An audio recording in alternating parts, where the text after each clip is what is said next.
চরফ্যাশনে বাবার লাশ দাফনের সন্তানদের বাধা উত্তেজনা এলাকা জুড়ে চাঞ্চল্য। ভোলার চরফ্যাশন উপজেলার শশীভূষণ থানার রসুলপুর ৩ নং ওয়ার্ডে এক মর্মান্তিক ও নজিরবিহীন ঘটনা ঘটেছে। মৃত জলিল পণ্ডিতের লাশ দাফনকে কেন্দ্র করে তার নিজ সন্তানদের বাধায় সৃষ্টি হয় চরম উত্তেজনা ও বিশৃঙ্খলা। স্থানীয় সূত্রে জানা যায়, প্রথমে কবরস্থানে লাশ দাফনের জন্য কবর খোঁড়া হলেও সন্তানরা সেখানে দাফন করতে বাধা দেয়। পরবর্তীতে বাধ্য হয়ে পরিবারের লোকজন নিজ বাড়ির উঠানে দ্বিতীয়বার কবর খোঁড়েন, কিন্তু সেখানেও মৃতের চতুর্থ স্ত্রী ও কিছু সন্তান আবারও বাধা প্রদান করেন। এমনকি লাশ উঠানে রেখে ভাই বোনদের মধ্যে কয়েক দফা হাতাহাতি ও মারধরের ঘটনাও ঘটে, যা পরিস্থিতিকে আরও উত্তপ্ত করে তোলে। ঘটনার খবর পেয়ে শশীভূষণ থানা পুলিশ ঘটনাস্থলে পৌঁছালেও তাদের উপস্থিতিতেও উত্তেজনা পুরোপুরি নিয়ন্ত্রণে আনা সম্ভব হয়নি। পুলিশের সামনেই কয়েক দফা সংঘর্ষের ঘটনা বলে জানা যায়। পরবর্তীতে এলাকাবাসী পরিস্থিতি শান্ত করার চেষ্টা করে সন্তানদের বুঝিয়ে শুনিয়ে মৃত জলিল পণ্ডিতের লাশ নিয়েছে বাড়ির উঠানে। নামমাত্র জানাজা শেষে তড়িঘড়ি করে দাফন সম্পন্ন করেন। জানা গেছে, জলিল পণ্ডিত জীবদ্দশায় 4টি বিয়ে করেন এবং বর্তমানে তার 2 স্ত্রী ও 7 জন ছেলে মেয়ে রয়েছে। সন্তানদের অভিযোগ, তিনি তার রেখে যাওয়া সম্পত্তি ছোট স্ত্রী মেয়ে খাদিজা আক্তারের নামে দলিল করে যান। এই সম্পত্তিগত বিরোধের জের ধরে লাশ দাফনে এমন বাধা সৃষ্টি হয়। এই ঘটনায় পুরো এলাকায় ব্যাপক চাঞ্চল্যের সৃষ্টি হয়েছে এবং বিষয়টি নিয়ে স্থানীয়দের মধ্যেও তীব্র আলোচনা সমালোচনা চলছে। আমি বলছি আপুরে এখানে মাটি দিতে দেব না, আমি পিছনে যে আমি টাকা দিয়ে আমার বাপের মাটি দিবে, এলাকা বলে তোমার বাপের মাটি দিব না, এর জন্য আমার বাপের আমরা এদিকে দাফন করতে হচ্ছে। আমার বাপে উচিত করে গেছে আমার দাফন এদিকে করবি, আমার কোন জায়গায় মাটি দিতে দিবি না। আমার বাপের কথা কয়ে গেছে, কিন্তু আমরা এই কথা বলছি। আমার বাপের আমার নাম মামুন। জি আমার বোনের আমার বানাতে বোর্ডটি খাইছে, আমি বানাতে বোর্ডটি আমার সাথে নিয়ে খাইছে, আফসোস করছে আমার বোনের ঘরে গেছে, ঘরে বোর্ডটি দিছে। আমরা গ্যারেজ করতে দেন অশিক্ষা যা বুঝলেন।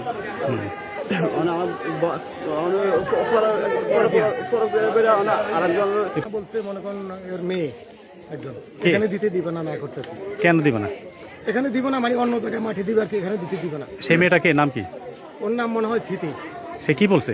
যে এখানে মাটি দিয়ে না, আমরা অন্য জায়গায় আমরা জায়গা কিনা মাটি দেবো। তো যেখানে জায়গা কিনা মাটি দিব বলছে, সেখানে মনে হয় যে বলছে যে আমরা জায়গা কিনা মাটি দিব, জায়গা কিনছি আমরা, দিতে সমস্যাটা কি? এই জন্য আবার হেই কবরস্থানে হেরা মাটি দিব না। তো এনে সবাই বলে যত হেনে মাটি দিব না, তাহলে আমরা এনে মাটি দিব। আমার স্বামীর নামে আমার নাম, আমার জমি রইলে আমার নন্দের ছোট নন্দের জমি তোমার, আর বিল্ডিংটা করছে আমার শ্বশুরে। তো ওইটা সবার কাছ থেকে টাকা দিচ্ছে, সবার কাছ থেকে টাকাও নিচ্ছে, আর সবার নামে লিখে দিয়ে গেছে যে জমিটা ইস্টাম আমার শ্বশুরে লিখে দিয়ে গেছে 20 লাখ টাকা দিয়ে। আর বাবা 3টা বিয়ে করছে, আমরা হচ্ছে প্রথম করে সন্তান। আমার ভাই আমার বিয়ে দিচ্ছে, স্যার কোনো কিছু আমরা দেয় না, এমন কোনো দেয় না, কেউ দেয় না। ধরো আমি শ্বশুর বাড়ি অনেক অত্যাচার ভাই, অনেক সহ্য করতে হয় আমাকে। আমার স্বামীরা বলতেছে তোর তো জন্ম দিচ্ছে তো করে তোর ভাই, তাহলে তো করে কিছু দেয় না, তোর ওই বোনকে সব দিচ্ছে। তো স্যার অনেক মার খাই ফিরে খাই। তারপরে আমার স্বামী এদিকে এক করে জমিন কিনছে। আমার বাবা বলছে যে রুবেল তুমি টাকা দাও, তোমার জমিন দেবো। আমি 5 লাখ টাকা দিয়ে স্যার জমিন কিনছি। জমিন কিনে দলিল আমার কাছে আছে, এই জমিনে আবার কইছে যে রুবেল তুমি বাড়ি তোমার তো ঝামেলা এনে ঘর করবা না, তো তুমি আমার কাছে টাকা দাও, আমি তোমার ঘর করে দিব। আমার স্বামী থেকে টাকা হ্যাঁ আমার ভাই ঘর করছে, আমি টাকা দিচ্ছি 20 লাখ টাকা। আমার ভাই ওই যে রাস্তার লোক বিল্ডিং ঘরটা, সেই ঘরটা আমার জমিনে আমি কিনছি, যে এই জমিনে আমার ভাই ঘর করছে। এখন স্যার বরাবর নাকি আমার সেদিকে দিব না, আমার অন্য দিক দিয়ে দিব। আমি আব্বার কাছে কিনি না, আমি কিন্তু অন্য মানুষের কাছে জমিন ওরা অস্বীকার করে আমার ঘর দিব না, আমার জমিন দিব না। তাহলে স্যার আমার স্বামী জেল আজকে 13 দিন, আমার স্বামী এলে স্যার আমার মারবো না, আমার তো এখানে ঠাই না, ওখানে ঠাই নাই, আমার বাড়ি তো আশ্রয় পাবো না, বাপকেও তো নাই। এখন কি চান আপনি? আমি চাই আমার জমিন, আমার ঘর, আমার টাকা পয়সা সব। এই যে যদি না হয় তাহলে কি করবেন? না হলে আমি আইনের আশ্রয়, তাহলে আমাকে কি, আমার তো স্বামীর ভাই, স্বামী তো আমার জায়গা দিব না, আমার 3টা সন্তান, আমি কোথায় যাবো? তার কবরের সিদ্ধান্ত কি নিয়েছেন? আমার সিদ্ধান্ত আব্বা বলছে যে আমার জায়গা আছে, জমিন আছে, আমার ঘরের সামনে আমার মাটি দিত। স্যার ঘরের সামনে মাটি দিয়ে কেউ মাটি দিতে না, জমিন আছে না, সবাই করতেছে এত জমিন আছে, আমরা আমাকে জায়গা মাটি দিব, কেউ জায়গা দেয় না। আপনি পরিচয় দিয়ে বলেন, আপনি কে, কি চান আপনি? আমি হয়েছি এই বাড়ির জামাই, ওনাদের মেয়ে বিয়ে করছি স্মৃতি আক্তার খাদিজাকে। আমার সাথে প্রেম করে বিয়ে হয় 2016 সালে। বিয়ে করার পরে আমার আপন মা আমাদেরকে, আমার বয়স তখন 8 বছর সর্বোচ্চ, আমার মা মারা যায়।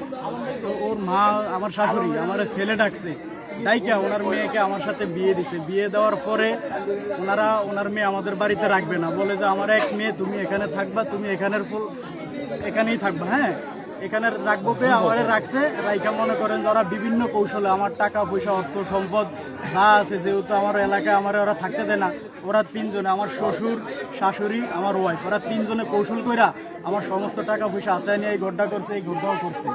ঠিক আছে, করার পরে আমার স্ত্রী, এই যে আপনার 6 মাস আগে আমার একটা বাচ্চা হয়েছে হাড়ের ছিদ্র, এই অবস্থা পরকিয়া করে আমি পুলিশের সহযোগিতা নিয়ে ভোলা আবাসিক হাবিব হোটেল থেকে উদ্ধার করার পর অবৈধভাবে বলে যে বিয়ে করছে, আমাকে ডিভোর্স দিছে। আসলে আমি এরকম কোনো মেসেজ পাই নাই, এরা অবৈধভাবে এখনও আছে। এখন আমি আপনাদের মিডিয়ার কাছে একটা আবেদন, আমি আমার সম্পদ টাকা পয়সা ফিরে পেতে চাই, এবং আমার ছেলে ওরা মারছে, আমি সেই বিচারও চাই। যদি না দেয়, না দিলে সেটা কি আইনের ফুরে কি আমি যাবো, আইনিভাবে যাবো। মাটি দেওয়ার ক্ষেত্রে আপনার কোনো কথা আছে কিনা? মাটি দেওয়ার ব্যাপারে এখন কথা আছে আমার, এটা আগে সবাই মিলে একটা সমাধান করেন, দিব কিনা তারপরে মাটি দিব, তা নাহলে আমি মাটি দিতে দিব না।